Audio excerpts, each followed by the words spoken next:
ಯದುವೀರ್ ನಮ್ಮ star campaigner ಅಂತ ರಾಜ್ಯ ಬಿಜೆಪಿ ಚುನಾವಣೆ ಉಸ್ತುವಾರಿ ರಾಧಾ ಮೋಹನ್ ದಾಸ್ ಹೇಳಿದ್ದಾರೆ. ಒಡೆಯರನ್ನ ಎಲ್ಲಾ ಕಡೆಗಳಲ್ಲಿ ಪ್ರಚಾರಕ್ಕೆ ಕಳುಹಿಸುತ್ತೇವೆ. ಪ್ರತಾಪ್ ಸಿಂಹ ಕೂಡ ನಮ್ಮ ಸ್ಟಾರ್ ಪ್ರಚಾರಕರಾಗಿದ್ದಾರೆ ಅಂದರು. ಪ್ರತಾಪ್ ಸಿಂಹಗೆ ಟಿಕೆಟ್ ತಪ್ಪಿದ್ದಕ್ಕೆ ನಿರ್ದಿಷ್ಟವಾದ ಕಾರಣ ಏನೂ ಇಲ್ಲ ಅಂತ ಸ್ಪಷ್ಟಪಡಿಸಿದ್ದಾರೆ.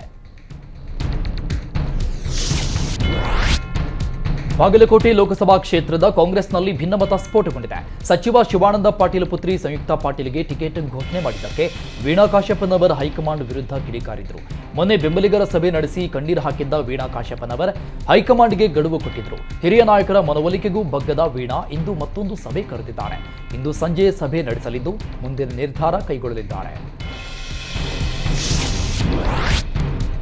ಲೋಕಸಭೆ ಚುನಾವಣೆಗೆ ಈಗಾಗಲೇ 24 ಕ್ಷೇತ್ರಗಳಿಗೆ ಟಿಕೆಟ್ ಘೋಷಿಸಿರುವ ಕಾಂಗ್ರೆಸ್ ರಾಜ್ಯದಲ್ಲಿ ಉಳಿದ 4 ಕ್ಷೇತ್ರಗಳ ಅಭ್ಯರ್ಥಿಗಳನ್ನು ಅಂತಿಮಗೊಳಿಸಲು ಹೈಕಮಾಂಡ್ಗೆ ಕಗ್ಗಂಟಾಗಿದೆ. ಕಳೆದ ರಾತ್ರಿ ಬಿಡುಗಡೆಯಾದ ಕಾಂಗ್ರೆಸ್ನ 4ನೇ ಪಟ್ಟಿಯಲ್ಲೂ ರಾಜ್ಯದ 4 ಕ್ಷೇತ್ರಗಳಿಗೆ ಅಭ್ಯರ್ಥಿ ಪ್ರಕಟವಾಗಿಲ್ಲ. 3 ಮೀಸಲು ಕ್ಷೇತ್ರವಾದ ಚಾಮರಾಜನಗರ, ಕೋಲಾರ ಮತ್ತು ಬಳ್ಳಾರಿಯಲ್ಲಿ ಟಿಕೆಟ್ ಆಕಾಂಕ್ಷಿಗಳ ದಂಡೇ ಇದೆ. ಆದ್ದರಿಂದ ಟಿಕೆಟ್ ಫೈನಲ್ ಮಾಡಲು ತಲೆನೋವಾಗಿದೆ. ಇನ್ನು ಚಿಕ್ಕಬಳ್ಳಾಪುರ ಕ್ಷೇತ್ರಕ್ಕೆ ರಕ್ಷಾರಾಮಯ್ಯ ಮತ್ತು ವೀರಪ್ಪ ಮೊಯ್ಲಿ ನಡುವೆ ಪೈಪೋಟಿ ಹೆಚ್ಚಾಗಿದೆ. ಕೋಲಾರ ಲೋಕಸಭೆ ಕ್ಷೇತ್ರದ ಟಿಕೆಟ್ಗಾಗಿ ರಮೇಶ್ ಕುಮಾರ್ ಬಣ ಮತ್ತು ಮುನಿಯಪ್ಪ ಬಣದ ಮಧ್ಯೆ ಬಿಗ್ ಫೈಟ್ ಶುರುವಾಗಿದೆ.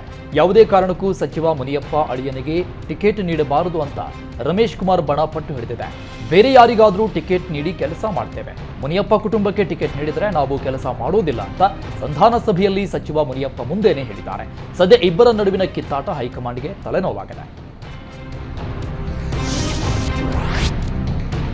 ನಾಮಪತ್ರ ಸಲ್ಲಿಕೆಯ ಕೊನೆ ದಿನದ ಒಳಗೆ ಬಿಜೆಪಿಯಲ್ಲಿ ಎಲ್ಲಿಯೂ ಬಂಡಾಯ ಇರಲ್ಲ ಅಂತ ಬಿಜೆಪಿ ಚುನಾವಣಾ ಉಸ್ತುವಾರಿ ರಾಧಾ ಮೋಹನ್ ದಾಸ್ ಅಗರ್ವಾಲ್ ತಿಳಿಸಿದ್ದಾರೆ.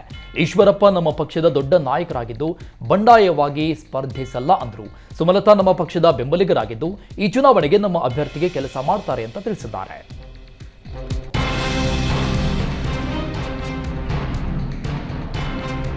ಉತ್ತರ ಕನ್ನಡ ಲೋಕಸಭಾ ಕ್ಷೇತ್ರದ ಸಂಸದ ಅನಂತಕುಮಾರ್ ಹೆಗಡೆ ತಮ್ಮ ಕುಟುಂಬ ಸಮೇತ ಶಿರಸಿಯ ಅಧಿದೇವತೆ ಶ್ರೀ ಮಾರಿಕಾಂಬಾ ದೇವಿಯ ದರ್ಶನ ಪಡೆದರು. ಕಳೆದ 1 ವಾರದಿಂದ ಸಾರ್ವಜನಿಕವಾಗಿ ಕಾಣಿಸಿಕೊಳ್ಳದ ಹೆಗಡೆ ಇಂದು ಕುಟುಂಬ ಸಮೇತ ಮಾರಿಕಾಂಬೆಯ ದರ್ಶನ ಪಡೆದುಕೊಂಡಿದ್ದಾರೆ. ಟಿಕೆಟ್ಗಾಗಿ ದೇವರ ಮೊರೆ ಹೋಗಿದ್ದಾರಾ ಎಂಬ ಚರ್ಚೆ ಶುರುವಾಗಿದೆ. ರಾಜ್ಯದಲ್ಲಿ ಕುಡಿಯುವ ನೀರಿನ ಸಮಸ್ಯೆ ಬಗೆಹರಿಸಿದ ಬಳಿಕ ಪ್ರಚಾರಕ್ಕೆ ಬರಬೇಕು ಅಂತ ಕರವೇ ರಾಜ್ಯಾಧ್ಯಕ್ಷ ನಾರಾಯಣಗೌಡ ಅಭ್ಯರ್ಥಿಗಳಿಗೆ ಎಚ್ಚರಿಕೆ ಕೊಟ್ಟಿದ್ದಾರೆ. ಜನರು ನೀರಿಗೆ ಪರದಾಡ್ತಾ ಇದ್ರೆ ಪಕ್ಷಗಳು ಪ್ರಚಾರದಲ್ಲಿ ಬ್ಯುಸಿ ಆಗಿದ್ದಾರೆ. ಮೊದಲು ಜನರಿಗೆ ನೀರು ಕೊಡಿ, ಆಮೇಲೆ ಪ್ರಚಾರ ಮಾಡಿಕೊಳ್ಳಿ ಅಂತ ಹೇಳಿದ್ದಾರೆ.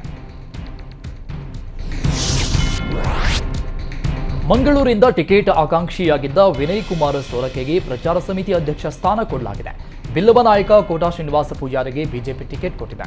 ಆದ್ದರಿಂದ ಬಿಲ್ಲವ ಸಮುದಾಯದ ಪ್ರಭಾವಿ ನಾಯಕ ವಿನಯ್ ಕುಮಾರ್ ಸೊರಕೆಯನ್ನ ಪ್ರಚಾರ ಸಮಿತಿ ಅಧ್ಯಕ್ಷರನ್ನಾಗಿ ಮಾಡಿದೆ.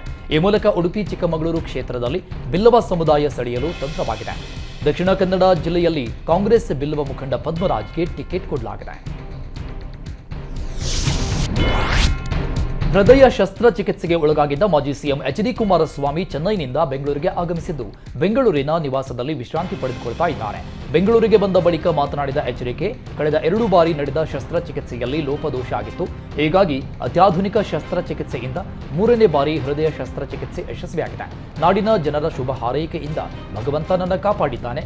ಚೆನ್ನೈ ವೈದ್ಯರು, ಸಾಯಿಬಾಬಾ ಭಕ್ತರು ಸಾಯಿಬಾಬಾನಿಗೆ ಪೂಜೆ ಸಲ್ಲಿಸಿ ಬಂದು ಆಪರೇಷನ್ ಮಾಡಿದ್ದಾರೆ ಅಂದರು. ನನ್ನ ಕೈಲಾದ ರೀತಿ ಚುನಾವಣೆ ಪ್ರಚಾರದಲ್ಲಿ ತೊಡಗ್ತೀನಿ, 3-4 ದಿನಗಳ ಕಾಲ ರೆಸ್ಟ್ ಮಾಡ್ತೀನಿ ಅಂತ ತಿಳಿಸಿದ್ದಾರೆ. ಶಿವಮೊಗ್ಗ ಬಿಜೆಪಿ ಅಭ್ಯರ್ಥಿ ಬಿವೈ ರಾಘವೇಂದ್ರ ವಿರುದ್ಧ ನೀತಿ ಸಂಹಿತೆ ಉಲ್ಲಂಘನೆ ಕೇಸ್ ದಾಖಲಾಗಿದೆ. ಚಿತ್ರದುರ್ಗ ನಗರ ಬಳಿಯ ಬೋವಿ ಮಠದಲ್ಲಿ ರಾಜಕೀಯ ಭಾಷಣ ಮಾಡಿದ ಆರೋಪದಡಿ ಚಿತ್ರದುರ್ಗ ಗ್ರಾಮಾಂತರ ಠಾಣೆಯಲ್ಲಿ ಪ್ರಕರಣ ದಾಖಲಾಗಿದೆ. ನಿನ್ನೆ ಚಿತ್ರದುರ್ಗದ ಬೋವಿ ಮಠಕ್ಕೆ ಭೇಟಿ ನೀಡಿದ್ದ ಬಿವೈ ರಾಘವೇಂದ್ರ ಪೂರ್ವಾನುಮತಿ ಪಡೆಯದೆ ಸಭೆ ನಡೆಸಿ ಭಾಷಣ ಮಾಡಿದ್ದಾರೆ ಅಂತ ಚಿತ್ರದುರ್ಗದ ಎಫ್ಎಸ್ಟಿ ಟೀಮ್ನ ಅವಿನಾಶ್ ದೂರು ದಾಖಲಿಸಿದರು.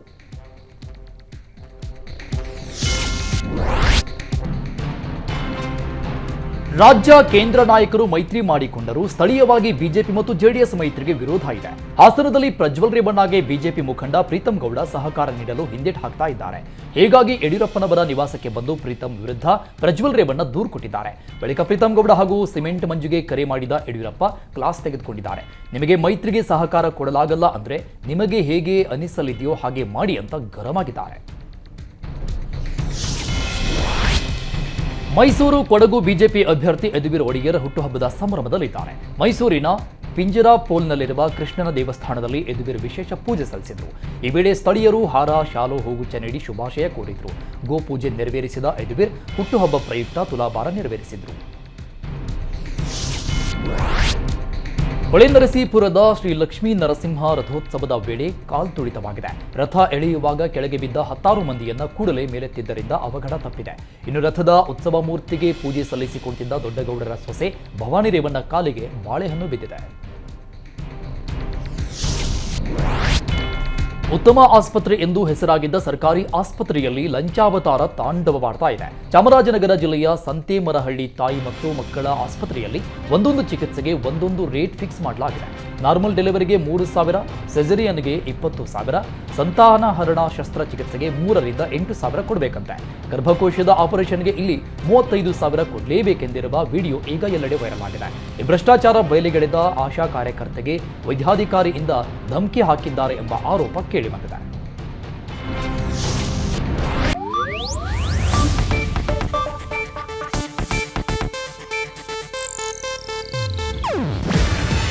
ಇದು ಏಷ್ಯಾನೆಟ್ ನ್ಯೂಸ್ ನೆಟ್ವರ್ಕ್ ಪ್ರಸ್ತುತಿ. ನೀವು ನೋಡ್ತಿದ್ದೀರಾ ಏಷ್ಯಾನೆಟ್ ಸುವರ್ಣ ನ್ಯೂಸ್.